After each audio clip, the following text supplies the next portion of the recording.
Greetings, everybody. I'm here to share a glimpse behind the curtain. I want you to see how fellow creators at Black Comics Day interact with each other when it's only the camera on and we're all talking with each other. It's really, really good stuff. And if you don't know what Black Comics Day is, it's something that happens annually in San Diego, month of February. It's spearheaded by Keith and Jones. He puts all kinds of time and money and effort into this. You should check it out. I said it's annual, so you should go every year.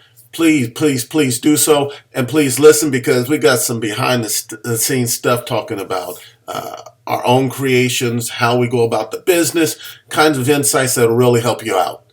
Please enjoy. Cannot become $8 billion over time. That's what I was saying. Exactly. I think I could do it with. I just want to make sure it's. But you know, $500,000 is the big difference between $1 billion. Yeah, but I can live off $500,000, bro. Because there is also the question: will I be able to amass that $1 billion? Will I ever be able to do it? And some people think on those terms. And right? some people will lose all of that money within a couple of years. That's how true. they literally don't know what they're doing. But you can lose the money the other way too. I do it because I'm passionate about it. Exactly. You'd rather do what you. Yeah, that's what I meant. Some people, there's a lot of artists out there that are not business minded. You give them $500,000 and they'll lose all of it within a couple of years. Yeah. I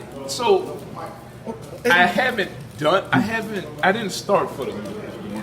But now that I know there's a potential for the money, I want it. Well, of course you want the money. Yeah, but some people fold under pressure, Jason. Like they can't handle the bump. I'm with you. I'm just saying, like, sometimes I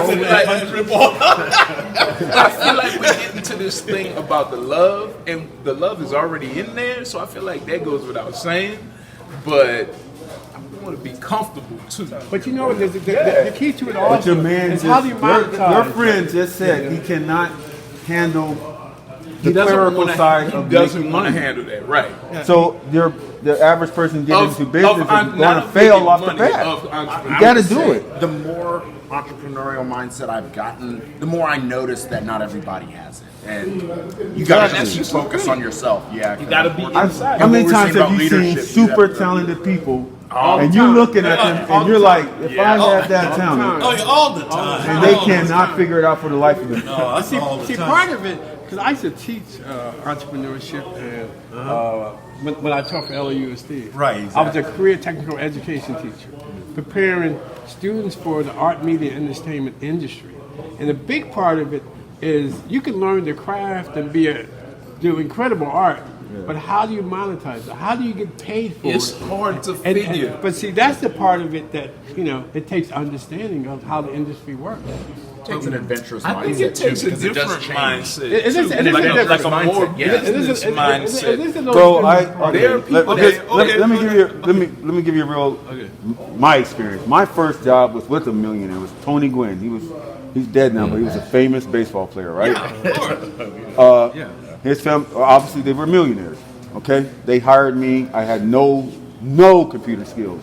They just hired me on my drawings, and his wife ran the place, and her brothers taught me Photoshop and Illustrator, right, on the job. But through my experience, you might have to edit this. That helps you understand. But also, let's look at something like we hear about. There was this talk about Black Sand. They had all this money that was put into their venture, and that's been what 2 or 3 years ago. And zoom in. Oh, you talking about Black Sand? Yeah, Black Sands. That's been 2 or 3 years ago when they had that Yeah. Shark Tank experience. And what do we see now? Really in the mainstream, even though they had that corporate money behind them.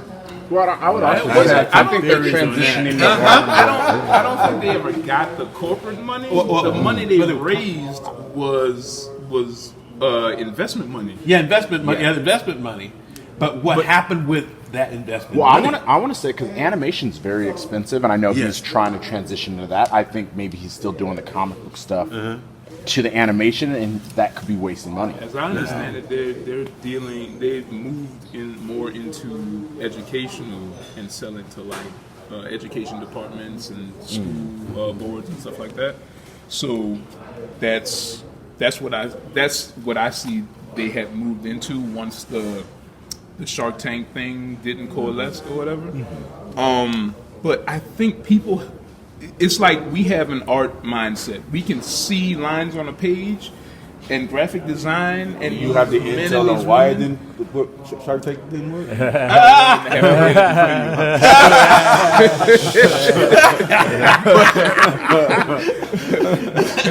Edit this out, right? Go right ahead, my man. Keep it real. Keep it real. Keep it real.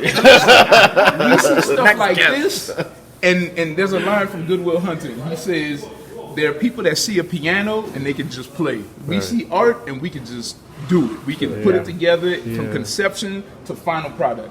But I think when it comes to business, there are people that see those numbers and they know how to make that thing work. So I think as far as us monetizing what we do, we need to either find people with business mindsets that we can play off of. Or marry. Or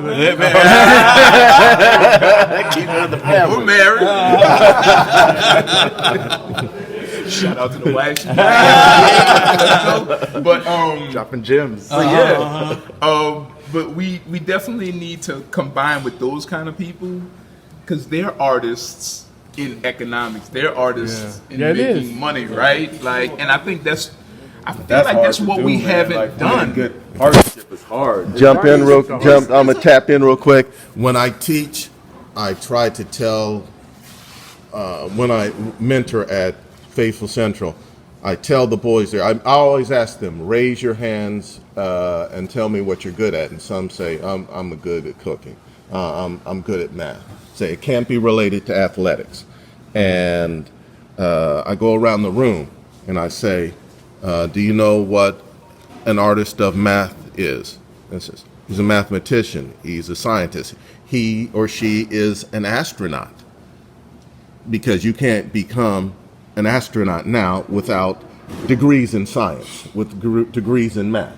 So somebody who takes that God-given gift and raises it to the nth level is a scientist in that. A scientist, artist. An artist of cooking is a chef. They get paid 6 figures a year. Right. So Sometimes more. it's sometimes more. So you have that gift. Raising it to the nth level makes you an artist of that gift. Absolutely.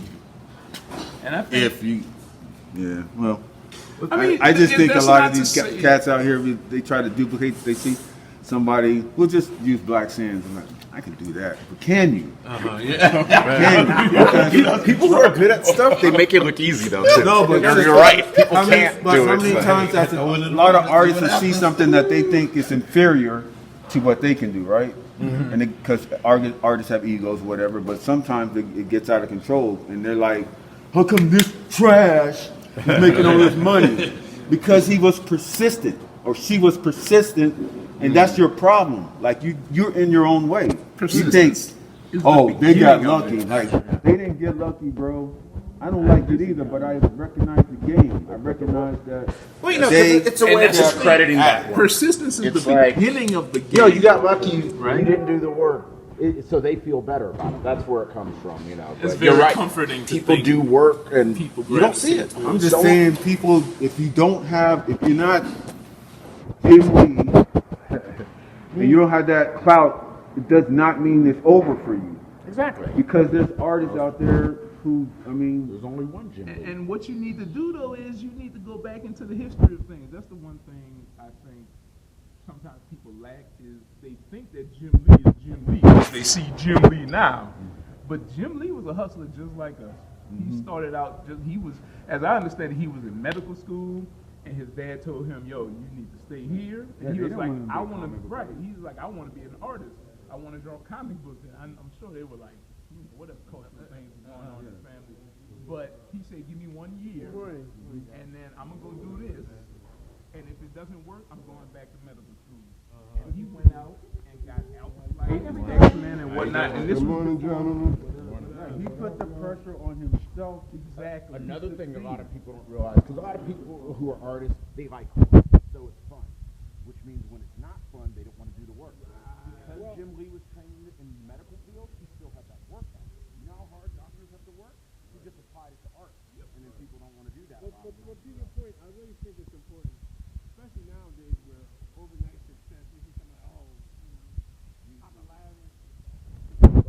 but what you don't see is all that work they put into their craft and what they do.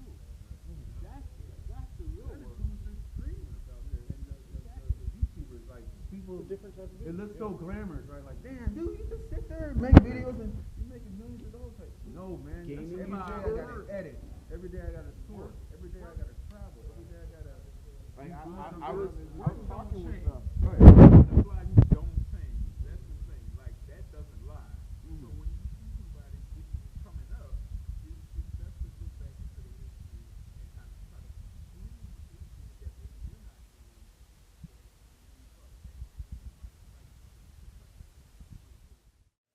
And that's it. Well, it's really not all. There's more conversation about 15, 20 minutes. If you are one of my Warlord level patrons, you can check it out at Patreon, but that's it. Thanks for stopping through, and please check the comments below. There'll be links to these various creators and where their work is located there.